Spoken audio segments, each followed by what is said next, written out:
Right, big up everybody. Welcome back to SportSentric. I'm your host, Willie 2109. And let me slow down myself. Who enjoyed that Spurs versus Brentford game? Just watched it right now. And as I sit here, I say the same things I said before. This is a long process. For those who want to lick the floor for Spurs because they did their business this summer, where they had no choice but to do it, serve you right. This is why you keep your powder dry and you take it one step at a time. You don't get ahead of your station and you just sit there and you keep your powder dry. No one is gauging you as a fan. You don't need to conform to society. Just be yourself. Unfortunately, we have a world here where everybody wants to be somebody else rather than themselves. And too many thought just to up positivity. It's not positivity to lie. Because sooner or later, the truth will come out. Painfully, even dangerously, the truth will always come out. Pick up Jurassic Park. Painfully, even dangerously, the truth will set you free. And today, well, let's start off with yesterday's game, Arsenal's game. Arsenal versus Coventry City. That was a wicked awakening to Coventry City yesterday. Welcome to the Premier League, where the big boys play.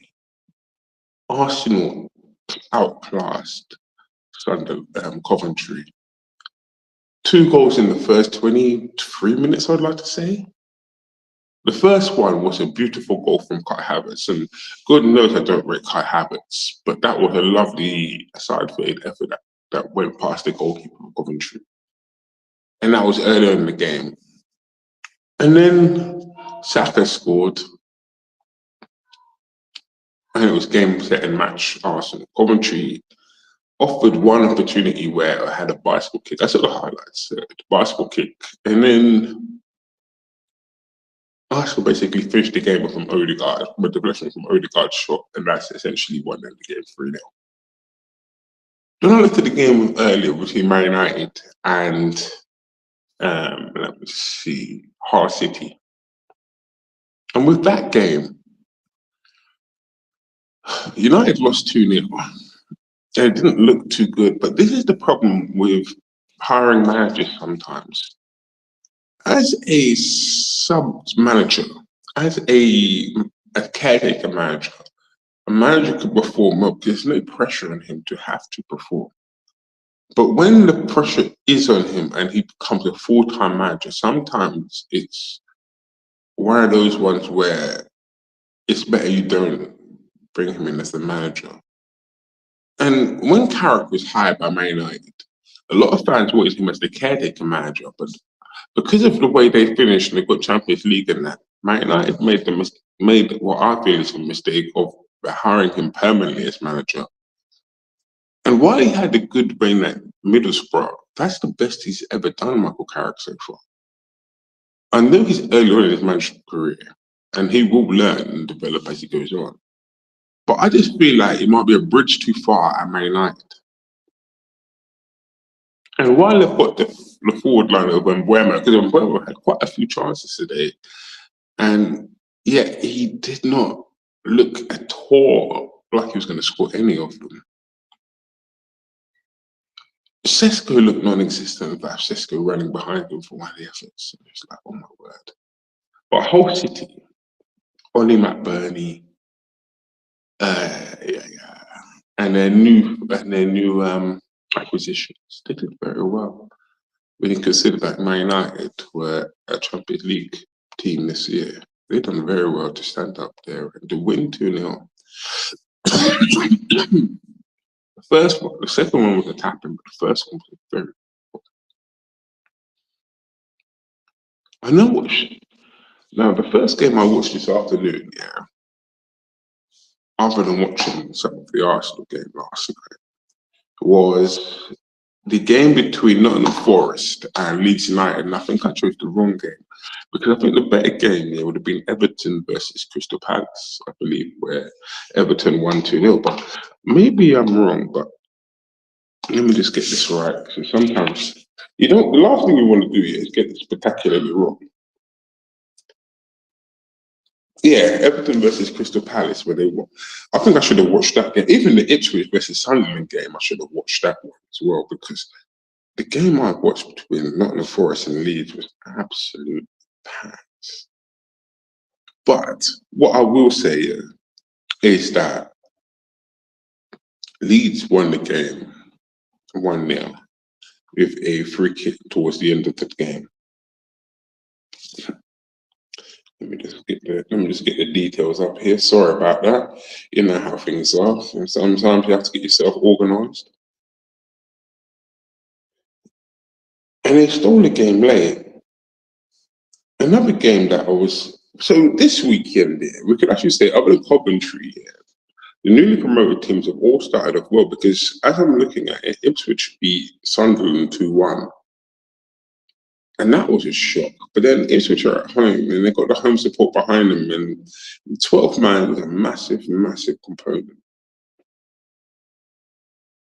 And so they've gone through that game and they've won the game 2-1. So fair play to Ipswich, because I wouldn't have put them up there to winning that game, to be fair. But the goal from Ederson in the 24th minute and Jack, oh wow. Let's not say that name out loud, Jack Clark. For a few fans say we should have sold Jack Clark. Yeah, we should have sold Jack Clark. Right, and Nelson Aguilar scored for Sunderland. So these are games I'm going to watch this afternoon. But you know what? Yeah, let's talk about the game I just watched right now, and that's Tottenham versus Brentford. Now, the problem with Spurs, I said, was we have bought a lot of brand new players, and they don't take time to gel together. We have players from last season, who weren't good enough. Yet we've had excuses, or better yet, reasons to essentially, how to say the word now, have a reason for all these players for playing badly for multiple years. Now, these reasons and these excuses, taking away the funny bit aside, are why they're allowed to get away with this every single time. It doesn't matter who the manager is, these players are not good enough. They are not consistent enough. The Pigeon has a 1 and 2, we heard. Well, today was not the 1 and 2 game for him, because he scored none. He didn't even look like he was going to score 1. Archie Gray got roasted by Kevin Schreiber from the early stages of the game all the way to the end. And his game today, Archie Gray, reminded me of when we were playing Alkmaar in the Europa League under Ange, where he was torn a new one by Puku. And I watched him today, and Sharda had him every single time on that right-hand side. It was, well, and he was the captain. Remember this, Archie Gray was actually the captain today, because Madison was on the bench. But Brentford scored early, and fair play to them, because they had the opening exchanges in this game. And Keane Lewis Potter scored after 12 minutes. And after they scored, it never looked like they were going to concede again, because Spurs offered absolutely nothing. But we said they would offer absolutely nothing with the strikers. And all summer, my brother from another mother big up Football Heritage, told people about this. We are absolutely toothless up front. I don't trust the Pigeon. I don't trust Chesney Hawks. The reason I call him Chesney Hawks and Yankees, and they had one good season, but apparently that was good enough for some Spurs fans. One good season out of 10. The standards, right? 1 out of 10. Remember this, 1 out of 10, the standards are really high at Tottenham, isn't it? But then you have Jane scored after 33 minutes. And Michael Chiodo scored in the 49th minute, just after half time. But really and truly, once Brentford had scored the first, that was game over. Game, set, and match Brentford. But what was astounding was the fact that Bergvall played like Bergvall does. But we've had so many excuses over the year. Bergvall's worth 40 million. Mate, I wouldn't even take 20 million for Bergvall. So big up Grant Davis. Big up Ghosted as well. I wouldn't even pay 20 million for. I would take 20 million for Bergvall. Actually, do you know what? I actually paid the other club to take Bergvall from Tottenham. That's how bad he is. That man's crossing ability is woeful. His passing ability is non-existent. This man runs with the ball, but guarantee he gives the ball away areas. Even before Brentford scored, that man gave away the ball in a bad area. And you're looking at him and thinking, mate, pass the ball. Don't be running out with it and giving the ball away in that area. You're asking for trouble. And boy, did they get it. They got an absolute whooping from Brentford today. But this is teething period at Tottenham Hotspurs for De Zerbi. This is why I'm not going to give him a free pass. No way. This is just one of those ones where you have to chalk it up to the team is new. We've got so many players coming in, and they're going to take time to gel. Van Hecker made mistakes, but then he made the most mistakes of any Premier League defender last year before Spurs paid 50 million for him. Senesi, I felt, had a decent game. He actually grew into the game, Senesi, for me. But both of them pushed really high up the field. They basically were in their positions half at this at one point. But you can see how they stand there and they're playing the ball across and they're playing out from the back.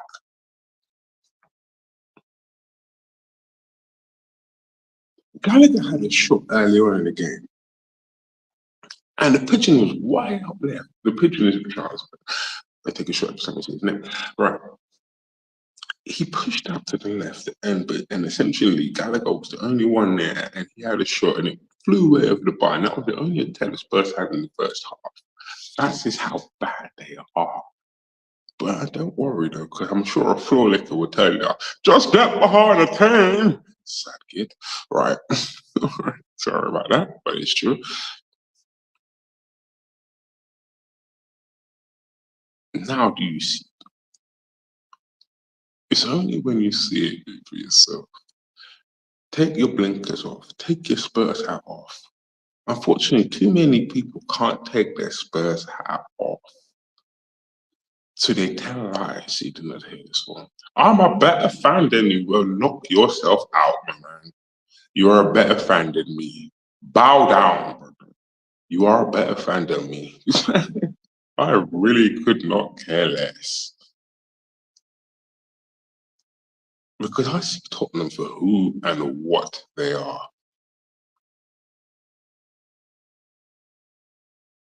And I said this yesterday. I'd rather be a truthful fan than an honest fan. Than somebody who builds up and establishes and hype it up and there's nothing there. May the truth set you free. Because I can sleep at night knowing that I've told the truth. Good, bad, or indifferent, I had to say what I said about Tottenham. But you can like it, you can disagree with it, put it in the chat, because that's what I want in the comment section. What are your thoughts on today's game? As for Italian, I was starting to watch Monza versus Inter before the Spurs game. Big up Lautaro Martinez. They had a haircut, man. My man's mohawk is like little puff piece now, you know. But when I watched Lautaro Martinez, extraordinary striker, I thought Jed Spence would play today for Inter Milan, but it looks like they didn't start him today. I believe and Stones was on the bench. Maybe Spence might come in a bit too early, but I'm surprised that Esposito was on the bench, was actually playing alongside Lautaro Martinez. And Wilfred Bonny was actually on the bench. Me, I would take Bonny in a heartbeat. He may well be in the class of Nicholas Jackson, but he's a young man and still developing. He takes a lot of chances to convert an opportunity. But like I say, he's still developing. Maybe you might get something out of him, and I'm sure you get more around the tail.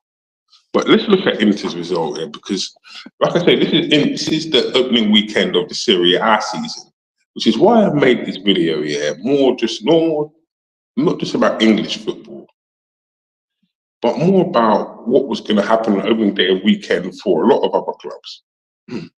Let me just get this up. Sorry about this. It might take a bit of time.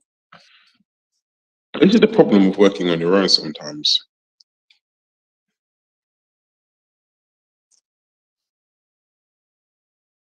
So as I'm looking at it, Como drew with Udinese last night. Como spent a vast amount of money, but they drew Udinese last night. Udinese are a plucky team.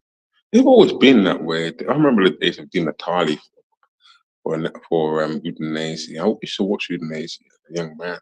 No. As for Inter versus Monza, it just let Inter slap Monza silly. Do you know what? I'm gonna say this now. I should have watched the Inter versus Monza game. I started watching the game earlier, and I should have kept watching it because it looks like Inter had a field day with Monza's backside. Hakan Çalhanoğlu scored after 6 minutes, Zelensky after 48, Esposito after 55, and Bisek after 63. Only for Valera to score for Monza in the 29th minute. But I think I can't wait for Lazio to play, because Italy, for all the people who say they haven't got any money, someone played up to AC Milan who have spent a decent amount of money this year. Where are they getting it from if Italy is bankrupt?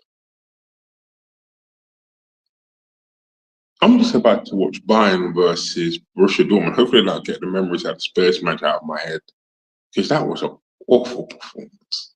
But then this is what I did last season. I used to watch other teams' games just to get the Spurs game out of my head. But anyway, yeah, thanks for watching. Hopefully we'll see you next time with SportSentric. This was only a quick video, but look, that's 20 minutes already. Smash the like, subscribe, and do me a favor, get over to my good two friends here, the two Marks, the Cookmaster and the Sheriff. Smash the like and say that Billy sent you. And I'm going to be joining them on deadline day, September 1st, for their countdown. I'm going to be the main event on that channel for the countdown for deadline day, where you're going to hear some truths. So get ready. Oh, for the floor lickers, Vivian was an attendance guy. So was next to Vinay too. All that money spent and spending money is no guarantee for success. Just like Liverpool, they saw that last season. Yes, they had the Jota, but a lot of those players took time to drill. That's why the likes of Virtus only came through towards the end of the season when they started establishing themselves. Sesko from Man United took time to come through, started establishing off towards the end of the season. Gyökeres at Arsenal started slowly, but started coming into his own towards the end of the season. These players take time to gel, and they take time to adapt to a new country, a new way of life. Everything is different. It's not just the player comes in the door. This is why it's best to try and sign players early, so they've got time to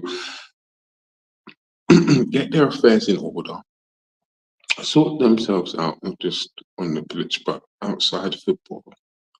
And that all takes time. This is why I don't like last-minute signings, where both the player and the manager are at a deficit. The more time the players come in, the more time the manager has with them working on the training pitch. But yes, it is what it is. Anyway, smash that like, subscribe, and get over to my buddies at 2 Marks, and also join my good friend, my brother Brian Day, on Tottenham on tour. And if you've got time, go to Football Heritage, right? I've always said to my brother from Tottenham. Brilliant. Anyway, I'm going to see you guys later. Bless. Out.